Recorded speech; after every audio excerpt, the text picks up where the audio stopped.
Hello, friends. This is Dave Hurwitz, executive editor at ClassicsToday.com, here with a wonderful little box set that just came out from Capriccio. It is Alexander Zemlinsky, the anniversary edition. Now, Zemlinsky is one of those composers who sort of hovers on the fringes of the repertoire. He was primarily a composer of opera and vocal music, and this set, which contains 6 CDs, obviously is not going to have that many complete operas, but it does have an entire disc of opera highlights, rather nicely sung. And it's probably best to mention that first because it's going to be the one that most of you will listen to least, undoubtedly. But he was really a very, very good opera composer, very careful in his selection of texts and extremely accurate in his portrayals of expressive states in those operas. They are Es war einmal, that's Once Upon a Time, Der Traumgörger, or George the Dreamer, the Chalk Circle, which is Der Kreidekreis, and then the Florentine Tragedy, which is a Florentine tragedy in German. Ein Florentinisches Tragödie. Oh wow, is that cool? That's a one actor, which I talked about in my expressionist opera little video. It's a wonderful, wonderful piece. And then Der König Kandaules, King Kandaules, which he composed complete and short score, but was only restored rather recently in the past couple of decades by Anthony Beaumont, the Zemlinsky scholar and sometime conductor, and quite a splendid piece it is. It has a very good story. So those are the operas starting from disc 6. Now, the thing about Zemlinsky is that he really exists on the fringes of the repertoire. That doesn't mean that his music isn't worthy. It's really very, very fine. Quite a lot of it, beautifully crafted. He was a follower and friend of Schoenberg. He was the guy that Alma dated before Gustav came along, Gustav Mahler, naturally. In fact, she wanted to lose her virginity to him because she found him so physically repulsive. That is such a fin de siècle point of view. Happily, nothing came of it, and he really dodged a bullet, letting Alma instead get hitched to Gustav. That was probably a much better deal for both of them. Zemlinsky's first wife, actually, his first marriage was not a happy one. His second marriage, to a woman much younger than him, was happy. And then ultimately he wound up in New York because he was, of course, of Jewish ancestry. And Hitler came to power and he had to flee. He wound up in Larchmont in Westchester County, living right near Percy Grainger. Boy, that must have been an interesting thing. I mean, they weren't neighbors, but you could kind of imagine them talking across the fence, and seeing what came out of that. But let's talk about the other 5 discs on here, aside from the opera excerpts, which are nice to have, but those complete operas are available on Capriccio. And those of you who are serious about fin de siècle German opera are going to want to hear the whole things, because they really are worthy pieces. They are. So here we go. It's very, very good stuff on here, I have to say, and very good performances of that very good stuff. First, we get his lyric symphony, the Lyrische Symphonie, which was his take on Mahler's Das Lied von der Erde. And it inspired Berg to write his lyric suite, which uses a theme from it, and it's dedicated to Zemlinsky. It's right smack dab in the middle of what was happening at German music at the time, which is the 1910s, 1920s. It's based on poems by Rabindranath Tagore, and they are really heavy and world-weary and serious, and the music is just wonderful. I'm going to play you the opening prelude before the baritone comes in with the first song, which begins like, I'm friendless, I'm longing for far-off things. I mean, oh God, it's so pretentious. It's great, just great. Here is the opening. This performance, by the way, is really a good one. It's with Christoph Eschenbach, the Orchestra de Paris, with 2 fantastic singers, Christine Schaeffer and Matthias Görne. Really, really hot. Here's the opening, and you're going to love it. You're just going to want to keep going with it once you hear it. Trust me.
Yum.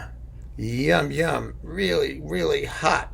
Oh, look. Here are all the complete operas, by the way. They're on the back of the booklet. Let me just show you those.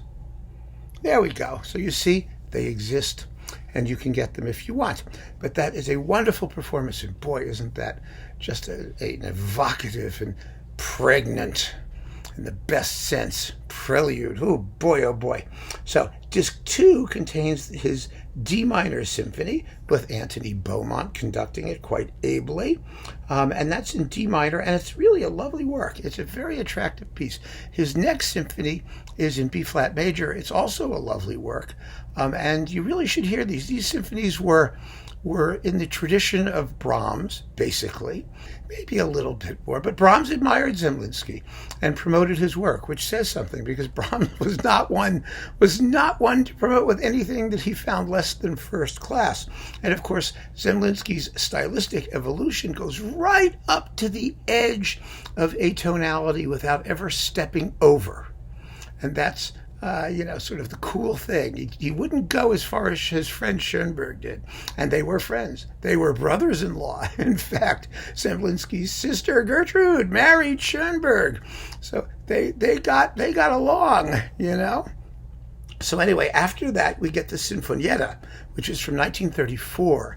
It's a late-ish work in Zemlinsky's output, and a very, very sophisticated, refined, stylized piece of music in 3 perky movements. Quite a lovely piece, but it takes some listening to get into it. Once you get it into your being, then it's really quite evocative and very compelling. But it takes a little getting used to. And then 3 ballet pieces from The Triumph of Time from 1903. Then we get disc 3, which consists of orchestral songs of various types. There is Frühlingsbegräbnis, which is, spring burial thing sort of stuff, for soprano, baritone, choir, and orchestra. It's basically a cantata, and there are some other things here. There's some orchestral songs, but the important things are the Metterlink songs, which are his most famous orchestral songs, which are very, very evocative, sung very nicely by Petra Lang with the ORF Vienna Radio Symphony under Susanna Melke. But even cooler, for my way of thinking, are his symphonic songs, the Symphonische Gesänge.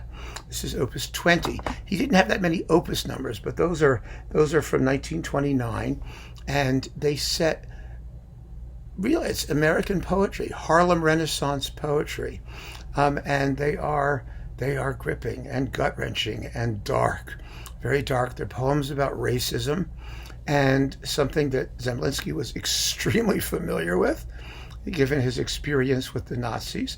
And they are deeply, deeply moving and disturbing poems, and very disturbing settings of those poems. The first one is called Lied aus Dixieland. Yes, we know what that means. And one of the most wonderful things about this set, by the way, is that you get the texts and translations into English anyway, which is just fantastic. I'm so happy about that. And the Lied aus Dixieland, let us see here, begins with the following poem. It's really gut-wrenching. Listen to this. Way down south in Dixie, break the heart of me. They hung my black young lover on a crossroads tree. That's how it starts. And I want to play you a bit of it. The poems are by County Cullen and Wilhelm Gross and Langston Hughes. And they are extraordinary poems. Have a listen to this.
I mean, if that doesn't get you, nothing will, right? So that's disc number 3. Disc number 4 has songs with voice and piano. Zemlinsky wrote about 100 songs. He was a very, very serious contributor to the German Lied, and I think the quality of his contribution has not really been fairly acknowledged, but they are extremely fine songs. So there's another bunch of songs sung by, let's see who's doing this, Thomas Michael Allen, and let's see who else, Kai Steifermann and Thomas Ehrenstein and Ruth Zisak. We all know her, don't we? And then there's a chamber version with the Linos Ensemble and Zoriana Kuspler of the Metterlink songs. So you get them twice, in a chamber version and in the full orchestral version. And then finally, on disc number 5, you get 2 chamber works, which are lovely. First is his trio for piano, violin, and cello. In other words, his piano trio, Opus 3, which really shows his Brahmsian roots and his gift at motivische Arbeit, as they say, auf Deutsch, working with small motives and spinning them out and developing them into longer structures. But the really great piece here is the Second String Quartet, which is a continuous movement in the 4 traditional sections, and it's an extraordinary piece. It is really, everyone basically acknowledges this as one of the great masterpieces of the fin de siècle period in string quartet writing, in German string quartet writing. It was composed in 1913, 1915. I'm going to play you a bit of the finale. This is with the Artist Quartet Wien. A very, very fine performance, and just a remarkable work, intense, and it requires a lot of concentration, and it ends quietly, which of course is the kiss of death, but it's really, really a good piece. Here you go. Here's a bit of the finale.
An amazing, amazing piece of music.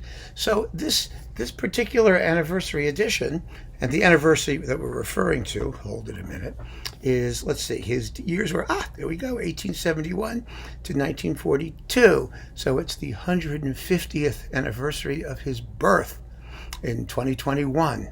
And it's a very good excuse to get to know some really, really fine music that you might not otherwise have collected. This is a seriously good composer, folks. I am not kidding. Someone who's really well worth getting to know. And this set on Capriccio is an excellent way to get to know him, particularly since you get the words and the translations, and you can follow along and take the music with the seriousness that it deserves. So keep on listening, folks. Thanks for joining me. Take care.